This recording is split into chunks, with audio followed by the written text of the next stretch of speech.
What is going on, FA Nation? John Pepe here with your MLB DFS Playbook preview show for the Thursday 4-game main slate. We got 3 days of early game baseball. If you're looking for the MLB DFS Playbook, I'll have a couple of lineups out there for you for that early game slate, but we're going to break down today's 4-game main slate starting at 7:10 p.m. Eastern time. With there being just 4 games here, this is going to be a little bit of a quicker show, of course, given the lack of player pool. I would suggest play light here for this slate and get ready for the big Friday day of content. Looking at the pitching, Zach Gallen is your top price starting pitcher here, going up against the New York Mets. Jack Flaherty at $8,700 draws the Boston Red Sox. Carlos Rodon up against the Los Angeles Angels. Nick Pivetta against the Detroit Tigers. Christian Scott got the Diamondbacks. Trevor Williams against the Braves. Patrick Sandoval against the Yankees, and Kerr there up against the Nationals. That's your entire pitching pool for this 4-game main slate. Obviously, given the matchup for him, Zach Gallen's going to be your highest rostered starting pitcher here. Under 10K as well. You're getting some short slate pricing. When Jorge Lopez is calling the Mets the worst team in baseball and he's on the Mets, you got to assume here that maybe Gallen is going to find himself in a pretty good matchup. Of course, no Pete Alonso, left that game on Wednesday with an injury, so that lineup gets even easier. Gallen at $9,500, certainly one of my favorite plays here. Flaherty below him, yes, the Red Sox offense against right-handed pitching has been okay this year. Flaherty with some insane strikeout numbers, though, on a smaller slate like this. Not everybody's going to be perfect, and as you can see, this pitching player pool, not spectacular. So if Flaherty goes out there, maybe he gives up a couple of runs, but racks up 9 strikeouts like we've seen here, against Toronto, against Arizona, comes out of this 21 fantasy points and a loss against Toronto. We get that type of performance here. He could be the second highest scoring pitcher on the slate. So perfectly fine testing Boston here with Jack Flaherty, given the strikeout upside. I guess the real question is going to be when it comes to Carlos Rodon. Obviously, we know he can be an elite starting pitcher.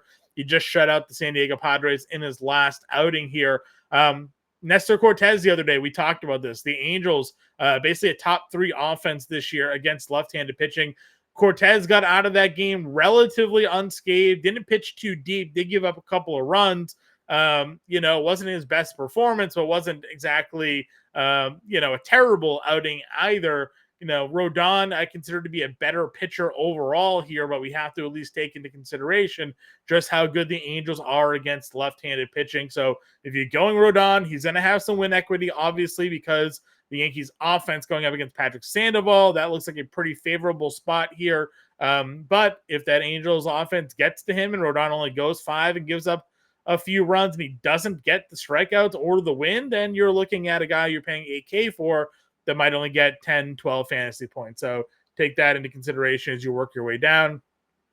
Nick Pivetta has not been very good for Boston this year. Did have a good start against the Cardinals, but largely nothing great. I know Detroit's offense obviously struggling. If you want to go Pivetta on a smaller slate, you look at what his 2 games are there. -4, 22, 30, -2. So not a consistent performer here for Pivetta so far this season. But again, I could also see on this small slate people going to him.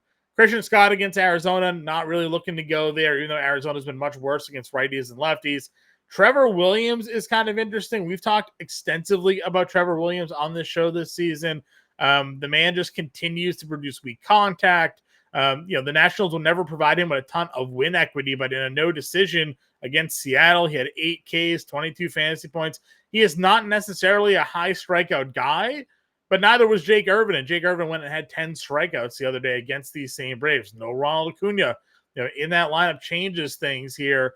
Adding in an everyday player like Adam Duvall, who's going to strike out a lot. Jarrett Kelenic going to strike out a lot. So, this Braves lineup certainly weaker, given their early season struggles in general. Matt Olson, Austin Riley not playing up to par here.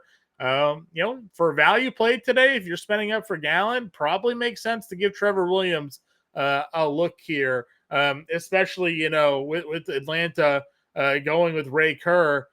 You got to assume Washington's going to be able to put some runs on the board here against the lefty. Maybe Williams pulls out the win. So if I'm building a lineup, and we'll build this lineup as we go, it's Gallen and it's Williams for me here today. how I'm going to go about some lineup builds at pitcher. This is for tournaments only. Again, 4-game slate. We're going light here. We're going to play some tournaments, some GPPs, and see what we can do. With the catcher position, we talk a lot about finding the value, spending down. I'm going to go with Trevino here. Again, if you wanted to go Ardarno, Ohapi, fine. The fact that there aren't true spend ups here kind of makes it sense just to spend down. So if a cheaper option comes out, you can. If we need the money, Kybert versus Kerr seems pretty good as well. But I like Trevino against Sandoval. So maybe we'll reevaluate as we move across the positions if we need that extra $900 there with Kybert Ruiz.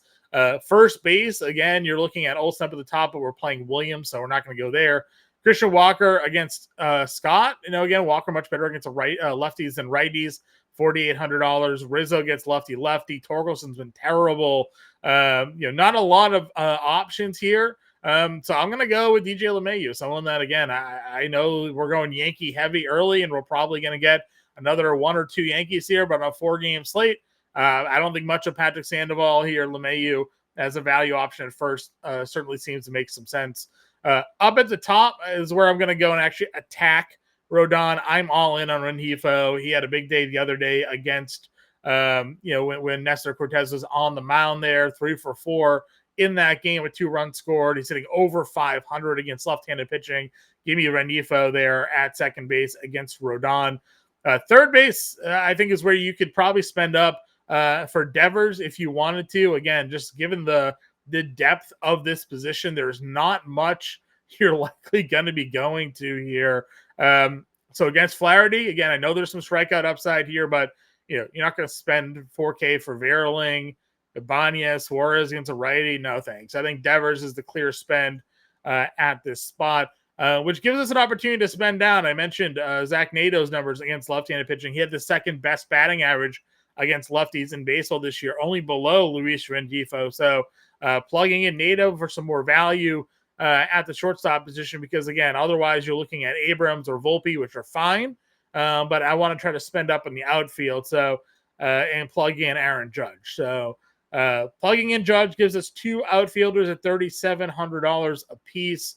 Looking for some more potential value here on this slate. Let's see what we can come up with. Where was Lane Thomas? Lane Thomas is 41. I like him against a lefty. $3,300 here to kind of close out our lineup build. Let's see. Where do we want to go? They've been using Pavin Smith in the middle of their lineup. I don't really think a lot of Pavin Smith, though. It's going to have to be him or McCarthy, probably, I guess, here. McCarthy has some stolen base upside. He's been playing regularly. So let's go McCarthy versus the righty. And again, like you mentioned earlier, if you want it, actually, let's go down to Kybert. I'm glad I just remembered that. Kybert here. Let's go up now. $4,200. That looks way better. $4,200. Let's go Jock Peterson. Staying with Arizona, just going with the better Arizona bat there. So, Zach Gallen, Trevor Williams, Kybert Ruiz, DJ LeMahieu, Luis Rengifo, Rafael Devers, Zach Nato, Aaron Judge, Lane Thomas, Jock Peterson as an example lineup for everybody here. Again, just 4 games, play light, have some fun with it, play some GPP tournaments, and get ready for the Friday main slate. Again, I'll be on the Playbook here for Fantasy Alarm. I'll have that out early in the morning, so you'll have some player grids out for the early slate, just 3 games there, and then, of course, the full Playbook for the 4-game main slate. If you're not yet a member of the Fantasy Alarm family, you can go ahead and scan the QR code there on the screen or go to fantasyalarm.com/win. Use promo code Let's Go. Gets you your first month for less than $20. That gets you access to everything we have on site, all premium content, and access to our premium Discord, where you can get access to myself, Howard Bender, and the entire Fantasy Alarm staff there for personalized advice with your lineup building and fantasy needs there. So check that out. Good luck, everybody, with their lineups here on this 4-game Thursday slate. We'll be back for Friday, and we'll catch you all later.